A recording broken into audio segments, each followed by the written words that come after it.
Magandang araw sa inyo lahat at ituturo ko sa inyo kung paano magtanim ng kabuting saging. Una, magbabad tayo ng daon ng saging ng 8 hours. At dyan na rin maglagay tayo ng sako. Pag sa lupa tayo magpapatubo ay maglagay tayo ng sako. Pag sa semento naman ay maglagay pa rin tayo ng sako. At ganoon na rin ang purpose niyan ay para maiwasan ang pag-anay o paggapang ng mga anay sa ating patubong kabuting saging. At dyan na rin ang bawat layer ay ang kapal niya ay 4 inches. At bali nakadalawang layer na tayo. At ganon pa rin bawat layer ay 4 inches. At ang paglagay ng binhi ay sa gilid-gilid o sa gitna. Nasa inyo na kung paano nyo ilalagay yung binhi, gilid o gitna. Pero yung dahon o madre cacao o yung malunggay o anong available sa inyo, pwede naman yung repolyo kung wala. Diyan na rin pwede naman yung pichay kung walang available na mga dahon sa inyo ng malunggay o madre cacao. Pero kung mayroon naman ay maganda rin naman. At ganito, at bawat layer ay maglalagay tayo. Bale, ang haba nito ay 4 meters. At ang kapal nito ay nasa 5 layer. At makikita natin na o 6 na layer ang ating gagawin. At yung 6 na piraso ay o 6 packs ay kaya niyang taniman ang 4 meters or 6 meters. At ang layer niya ay 6 layer. At pag ganyan na, after na ng 5 days, makikita ninyo na gumagapang na yung mga amag niya. At pag ganyan, wait nyo lang pa ng another days para ma-fully ramified yung ating bed o mapuno ng amag. Pag nakita nyo na napuno na ng amag, doon na tayo magpapasingaw. At yun na rin, babasahin natin yon. Babasahin natin para matrigger o para lumabas yung mga mushroom niya.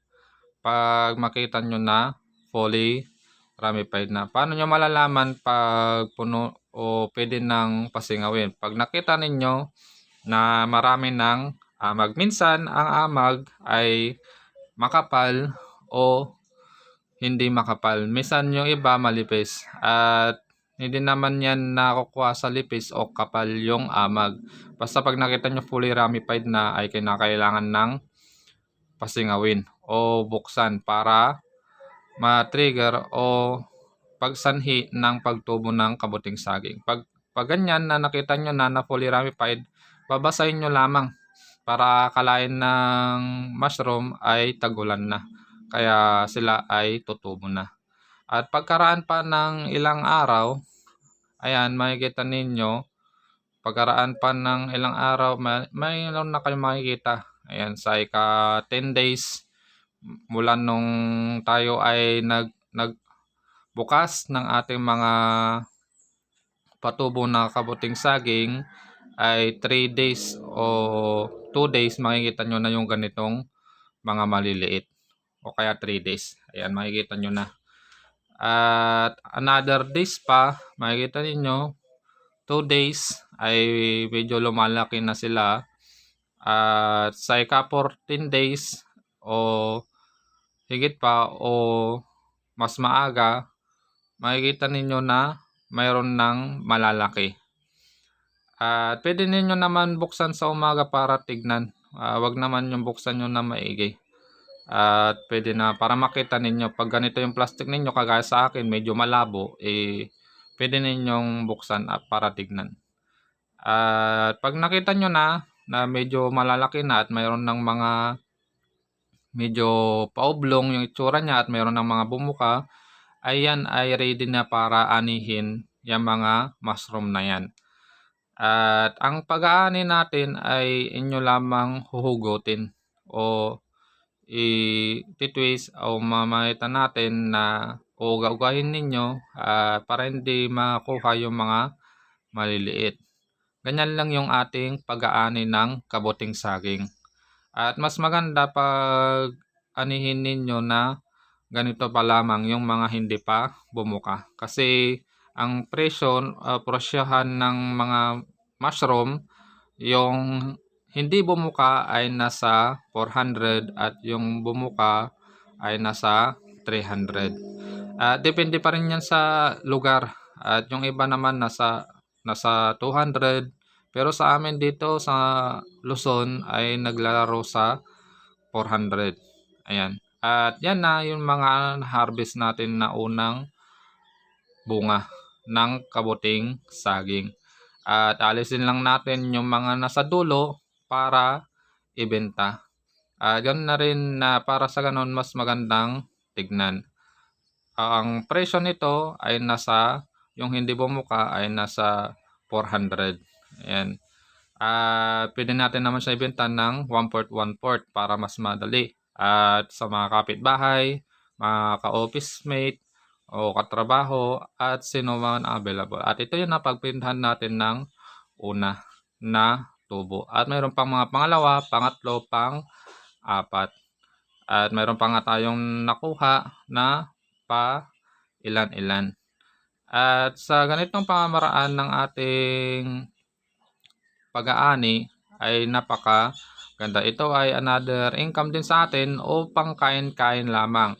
So, sa 6 na pack ng kabuting saging ay ganito na yung inyong maaani. So, nakadepende yan sa ating tanim. Kung mas marami tayong aanihin. Nakabase yan sa ating mga dahon ng saging. Basta ang kapal ay ng bawat layer ay 4 inches. At bawat pinhi o isang pack ay kaya niyang taniman ng 1 meter at 6 layer o 5 layer sa isang pack ng ating binhi ng kabuting saging. At ito, nag-ani na naman tayo at meron pa rin mga natira na kabuting saging. Bale, kasama ko rin dyan yung aking anak na kumuha rin ng kabuting saging. At ito ay napakasarap na ihalo sa mga gulay. At pagkatapos, pwede natin siyang basahin ulit ng pinaghugasan ng bigas para sa ganun, sa susunod na araw ay marami ulit na tutubo. Takpan lang natin at lagyan natin ng lilim at mayroon na namang tutubo. At kung nakaabot ka sa video ito, huwag mo namang kalimutan na mag-like and share sa ating video para mas maraming makaalam. At yan na rin, sa bawat video natin in-upload ay namimili tayo sa baba ng ating bibigyan ng binhi ng kabuting saging. Yung ganito, yung 6 na pack. At pa-comment mo lang kung bakit mo gusto ng binhi at kung gusto mo rin makapagtanim.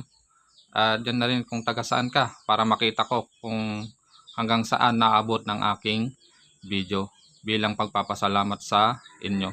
Namimili tayo ng dalawa o isa o dalawa o tatlo sa ating bawat upload ng video. God bless sa inyo lahat. Sana nakatulong itong video ito para makapagtanim rin kayo ng kabuting saging.